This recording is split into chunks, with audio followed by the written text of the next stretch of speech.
Good morning and welcome everybody to my continuing series on domestic terrorism. Well, today I'm standing in front of Toronto Police Headquarters, and this particular establishment here and facility is going to be playing somewhat of a key role for the next few episodes, because of course what ended up happening is with domestic terrorists and all that, they seem to be getting off scot-free, not being arrested a whole lot. And those who are, like I said, they are getting off free. You got to ask yourself why, and I'm going to tell you straight up. I don't for 1 second blame the police service for this. But I want to go back a little bit to what many people may believe to be sort of like the start of what happened here in Toronto with respect to our foray into domestic terrorism. If we go back to approximately 2001 and the Queen's Park riots. Queen's Park riots were organized by a guy named John Clark, who's the head of OCAP, the Ontario Coalition Against Poverty. Well, Mr. Clark, of course, is no stranger to domestic terrorism and acts of violence, stuff like that. And he's going to tell you, that he's a poor, simple guy. Of course, he doesn't tell you that he is a trust fund baby. And as his last act as the head of OCAP, back in, I think it was May of this year, he decided he wanted to retire. But he didn't want to have to pay for his own retirement. No. He wanted you and I to pay for his retirement by donating $75,000 to his idiotic little retirement fund. Yeah, good for you, John. I'm sure that went really well. And I'm sure you got a whole bunch of money for doing absolutely nothing like you usually did. But that's beside the point. Well, today, as I said, I'm talking about the Queen's Park riots, and that took place in the summer of 2001, when OCAP decided that they wanted to go over to Queen's Park and riot because they simply didn't like the way a lot of things were going on. So, what did they do? They imported a whole bunch of black bloc anarchists / domestic terrorists from Montreal. Montreal has always been known for their over-the-top acts of radicalism and stuff like that. So they had a whole bunch of ready-made, ready-to-travel anarchists, ready to basically wreak havoc on anyone and anything that happened to get in their way. This time it happened to be Toronto Queen's Park. So they get over there, they decided throwing rocks, throwing bricks, punching horses, punching people, throwing Molotov cocktails was a perfectly acceptable thing for them to do. So they go ahead and do that. John Clark, of course, was miraculously exonerated and found not guilty of those charges, even though, of course, it was his riot. But that's beside the point. And I'll be covering that a little bit later on. But I'd like to show you these two videos here that very clearly show him front and center in the act of all of this. And it makes me wonder just how a person like this keeps getting away and getting away and getting away with these type of acts, while if it was anybody else doing it, they'd be spending 35 to life in Kingston or wherever it is that they put people now. So I'm going to hold on, show you the videos on this right now, and then we'll come back. Park that you're standing in right now is a place where we fought many battles. There are people that came to many of our demonstrations that have died in this park. There are people that have been intimidated, harassed, and beaten up by the very cops who are sitting around here every night. Armed with this new Mean Streets Act, these cops go out in the parks and they give people tickets and they chase them out of the downtown core. Because when we go and we ask them for housing, what they do is they build more jails. And when we tell them that we don't have enough money to eat and feed our kids, they make us criminals. They make it a crime to panhandle on the streets. We need to eat, and we need to have shelter. In 1996, 3 men froze to death in this city. And since then, we've had an inquest. We've had the Ann Golden Report. And we've had Bradshaw. And nothing has changed.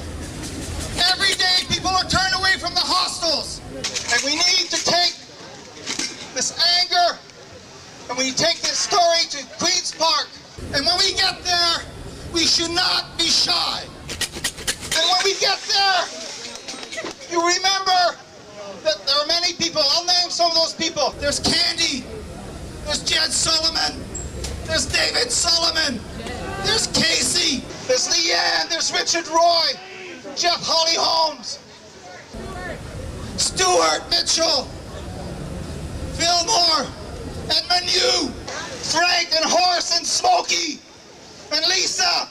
Brad Sims. These were people that we lived with, that we shared our lives with, that are not here now. And today, it stops. Are you guys watching this? Or are you part of it? Just parked here by coincidence.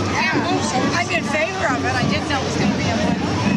I think that this is the only way that we can really get through to people, and not enough people really actually go out of their way. They may believe in really cool things, but they don't go out and they don't get out there and they don't go to try to make a difference. And if people don't try, nothing's going to happen. Well, the people in positions of power and authority have a lot of fear. And their fear is really about themselves. It's their own inner demons that they haven't got the balls to deal with. So they scapegoat us. Nothing's changed. It's terrific. It's terrific. We're here to cover the event. It's an issue that needs to be discussed publicly. I mean, I'm impartial to it as part of my job, but I'm here to make sure that the partiality, the lack of subjectivity, or the point of view of these people here actually gets across to the people at home. And there's people who are not with Mike Harris, and then, there are people who are. My job is to get paid to report the news impartially. What I believe in is not relevant. You see what I mean? If I'm not wearing this, then maybe you'd catch me here. Personally, I do happen to be left-leaning, but when it comes to reporting the news, I get paid to do a job, and that job is to show the message that's being delivered by other people. So I'm here to make sure that message gets delivered, not to deliver a message myself. So if people just hang on for 1 minute, and I'll come back in a moment. We'll be in a position to give a report on what they've decided to do. Although I do make a guess. Is there a representative of either the Speaker's office or of a senior police officer that we could speak to for a moment? What are you waiting for, John? Waiting to see who comes out to talk to us. We asked for a representative of the Speaker's office or a senior police officer. What do you want to hear? We want to hear that we're going to address the legislature. We want Isabel back. If they say no. Well, as we said, we're going to insist. Yeah, so I take it nobody from the Speaker's office wishes to speak to us? That's my understanding. I think you were advised by letter of that? Not really. There was nothing really very conclusive. Yeah, I received a copy of the letter that you would not be permitted to speak. So that's the position that we will not be allowed to address the legislature. That's correct, sir. We just wanted to ascertain that. All right. Had it been somebody from the Speaker's office, we might have wanted to debate it a little, but and of course, once you breach here, that your members will be charged with trespassing and related offences if they occur. You can make them. All right. What's happening? Are you happy, John? John, what are you going to do? I'm not surprised. What's the plan, John?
Craziness. They should let the people speak.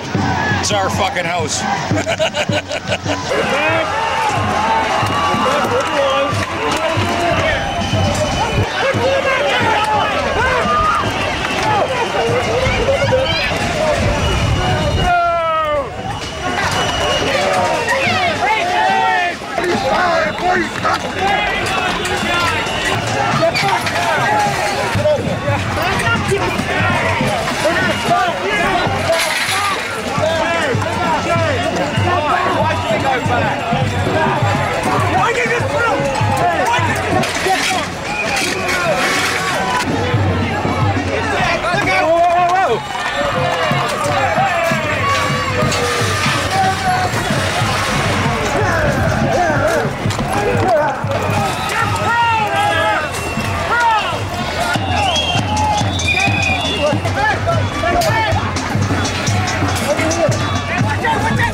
Pedestrians have the right of way!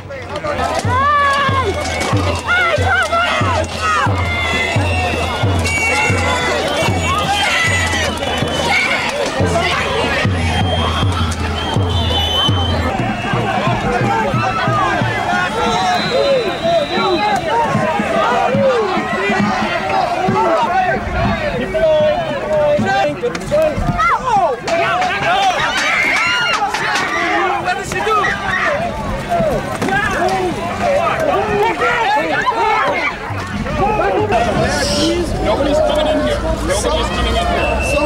No one is coming in here. Sure like the free speech. Today, right now you're working. No.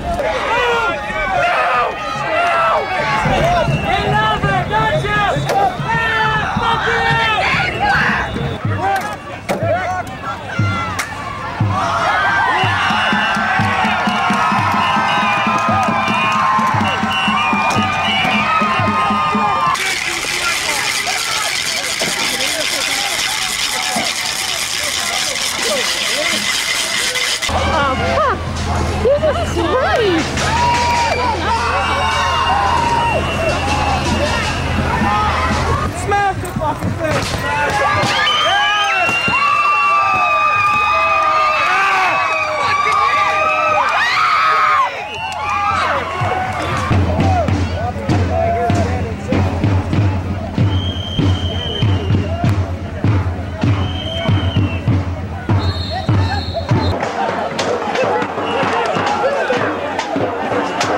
They said I'm trespassing.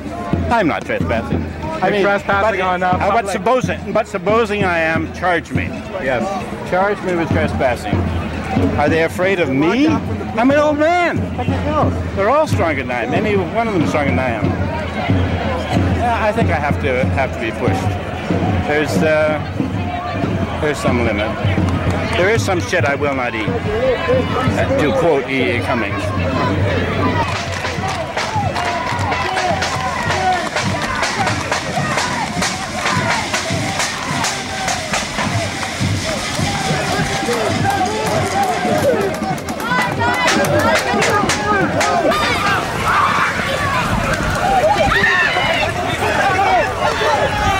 Get off!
that people's very water supply is being poisoned.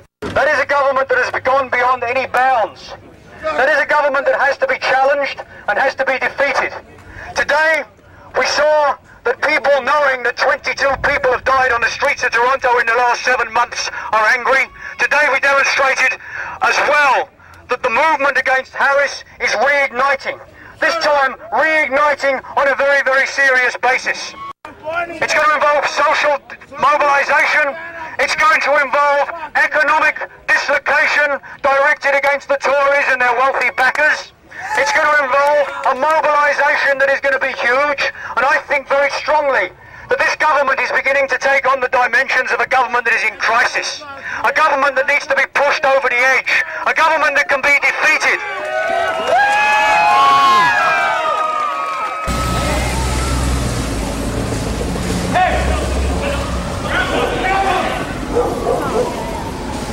Let's get the fuck out of here. Okay, just walk. I'm just leaving. Okay? Yeah. Welcome back. So, saw the videos of the Queen's Park riot, but John Clark didn't stop there. Oh, no. John Clark, like, you know, a lot of these professional protesters and morons, basically, have a go big or go home attitude. So, what did they do? They bided their time, they took the time, and waited for the right opportunity. Lo and behold, the G20 riots. Yep, you got it. John Clark again. This time, again, same thing. Him and his organizers called it a whole bunch of anarchists in Montreal, about 100, 110 of them. He decided to smash up the entire city. Now, of course, you know, our own people here in Toronto were very much involved. That people like Alex Hundert, Saeed Hassan, Peter Hooperton. Those guys were all very much involved in this, but John Clark was the guy who sort of called in all the muscle and did all the dirty work. And then, of course, when the riots came up, guess what? He's sitting in his living room watching it all happen on TV. Yeah, like a true scumbag leader that he is. But ladies and gentlemen, this is the start of domestic terrorism in Toronto. It gets a lot worse from here, it gets a lot bigger. And it's a lot of things that people just don't hear about. But it's time for them to hear about it. It's time for you all to hear about it, because this is what's going on in our city right now. It's going on quietly. It's going on right under your noses, and you may not even realize it's going on. Why? Because organizations like the Toronto Police Service are being handcuffed to tell the people what the actual truth is. And who's handcuffing them? Well, people like your city government, who's made up of a bunch of radical left-wing idiots, and the Toronto Police Services Board, made up of the same group of people.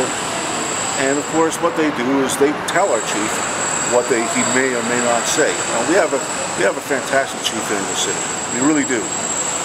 But unfortunately, the chief is an appointed position, so he's under the gun as well, and he has to follow the orders of his bosses, City Council, the Toronto Police Services Board.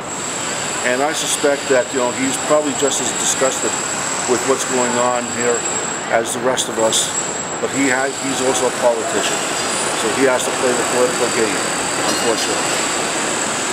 Anyway, we're going to be continuing this in a little bit more detail in other episodes, so stay tuned, but just keep in mind what you just saw, and this is only the beginning. If you thought this was bad, it gets a lot worse. Thank you for watching, and bye for now.